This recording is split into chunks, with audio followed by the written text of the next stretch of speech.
Hello everyone, एक बार फिर से स्वागत है आपका लर्निंग टाउन में। मान लेते हैं कि आप अपने किसी फ्रेंड के साथ में उसके रूम में रह रहे हैं। तो आप अगर उसकी आदतें आपको बिल्कुल पसंद नहीं है तो आप अपने घर वालों से क्या बोलेंगे कि मैं उसके साथ नहीं रह सकता। कुछ दिन बाद से उसकी आदतें अब आपको बिल्कुल भी पसंद नहीं आ रही, तो आप वहां पे बोलेंगे कि मैं उसके साथ अब और नहीं रह सकता। तो ये दो तरह के सेंटेंस हुए। पहला कि मैं उसके साथ नहीं रह सकता, दूसरा अब और नहीं रह सकता। दूसरे वाले सेंटेंस में आप ये दिखा रहे हैं कि मैं उसके साथ बिल्कुल नहीं रह सकता, अब तो नहीं रहना चाहता या नहीं रह सकता। तो पहला वाला जो सेंटेंस है उसमें हम कैन नॉट का यूज करेंगे और दूसरे वाले सेंटेंस में हम यूज करेंगे कैन नो लॉन्गर का यूज। तो इस तरह का जो भी सिचुएशन है जहां पे आप ये दिखाए कि मैं इस काम से बोर हो चुका हूं, मैं ये काम अब नहीं कर सकता, इस जगह पे नहीं रह सकता, तो इस तरह के सिचुएशन में हम यूज करते हैं कैन नो लॉन्गर का यूज। सो आइए इस वीडियो में हम और अच्छे से जानते हैं कि कैन नो लॉन्गर का यूज किस सिचुएशन में होता है और इसका स्ट्रक्चर क्या होता है और इसकी पहचान क्या होती है। So I am Pankaj Choubey and you watching learning town. Let's enjoy English with learning town. Can no longer, और नहीं कर सकता। वीडियो शुरू करने से पहले हमारी एक रिक्वेस्ट है आपसे कि अगर वीडियो आपको पसंद आए तो प्लीज इसे लाइक कीजिए और अगर चैनल पे आप नए हैं तो इसे सब्सक्राइब कीजिए और आप कमेंट भी कर सकते हैं ताकि आपका कोई कंफ्यूजन हो तो उसे मैं दूर कर सकूं। जैसे मैं सिंपल बोलूं कि मैं उसके साथ, जैसे वो लड़का सिंपल बोलता है कि मैं उसके साथ नहीं रह सकता, I can not live with him या I can't live with him. दूसरा, मैं और नहीं रह सकता, अब तो मैं इसके साथ बिल्कुल ही नहीं रह सकता और नहीं रह सकता। So I can no longer live with him. इसका स्ट्रक्चर देख लेते हैं, बहुत ही सिंपल है। Subject plus can no longer plus verb का फर्स्ट फॉर्म प्लस ऑब्जेक्ट।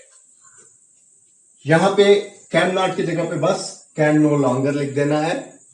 एक एग्जांपल लेते हैं, मैं यह असहनीय गर्मी और बर्दाश्त नहीं कर सकता। I can no longer bear this scorching heat. I can no longer bear this scorching heat. अगला एग्जांपल लेते हैं, मैं इस तरह की मूर्खतापूर्ण हरकतें और नहीं कर सकता। I can no longer do this type of foolish activities. जैसे कि मैं अब और नहीं पढ़ सकता, I can no longer study. मैं अब और नहीं खा सकता, I can no longer eat. मैं अब और नहीं नहा सकता, I can no longer take a bath. मैं एक बार फिर से आपको ये बताना चाहूंगा कि अगर आप इंग्लिश को बोलना चाहते हैं, इंग्लिश एंजॉय करना चाहते हैं, तो आप किसी सेंटेंस या किसी ग्रामर को अगर देखते हैं या सीखते हैं नया सेंटेंस या ग्रामर, तो आप उसे याद ना करें, उसे कोई नया मीनिंग अगर पाते हैं तो उसे भी याद ना करें, उसे आप यूज करें। जैसे एक तरह का आप सिचुएशन क्रिएट कर सकते हैं जिसमें ये सेंटेंस आ सकता है, आता हो, या एक तरह का स्टोरी क्रिएट करें जिसमें ये सेंटेंस आ रहा हो और उसे आप बोलें 2-4 बार 10 बार अगर बोलते हैं, या कोई मीनिंग हो तो उसे बोलें 2-4 बार 10 बार अगर बोलते हैं तो ये आपको कभी भी नहीं भूलेगा। ये मेरी गारंटी है, लाइफ में कभी भी नहीं भूलेगा। इसे यूज करते रहें तो कभी नहीं भूलेगा। रटने की कोई जरूरत नहीं, बहुत ज्यादा रट्टा मारने की कोई जरूरत नहीं।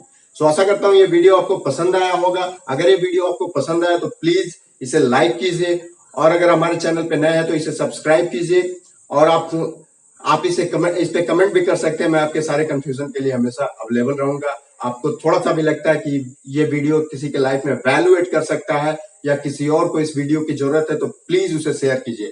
Thank you for your valuable time. Thank you so much.